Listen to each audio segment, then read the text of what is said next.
Welcome to Sushil vlogs. First time மெட்ரோவில் போகிறேன். அதோட எக்ஸ்பீரியன்ஸ் எப்படி இருக்குன்னு எனக்கு தெரியாது. இது வரைக்கும் போய் பார்த்துட்டு எங்கே விளாக் எடுக்கிறேன், அதை பற்றிலாம் பேசாத. ஃபஸ்ட் டைம் மெட்ரோவில் போகிறோம்ல, நீ எப்போ போயிட்டு தேருங்க? நீ போனது இல்லையா? அதான் இதுக்கு போனுங்க அதானே. மெட்ரோவில் போயிட்டு வந்தா ஹாப்பியாக இருக்கும்னு பார்த்தா வந்தா மழை. எப்படி பெய்யுது மழை, மலை மலை. எப்படி இருந்துச்சு மெட்ரோ பயணம்? புது எக்ஸ்பீரியன்ஸ் இருந்துச்சா? சொல்லு. ஃபஸ்ட் டைம் மெட்ரோ போய்க்கலாம்.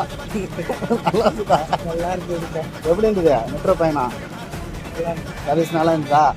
எவ்வளோ சீக்கிரமாக 10 நிமிஷம் 20 நிமிஷம் விட்டாங்களா? இங்கேருந்து சொருன்னு போய் சொருன்னு வந்துட்டோம்ல. ஓ சொல்லி அவனு தான் கேட்டுங்கிறா. ஆமாம் ஆமாம். ஓகே, நெக்ஸ்ட் டைம் போகலாமா? கண்டிப்பாக.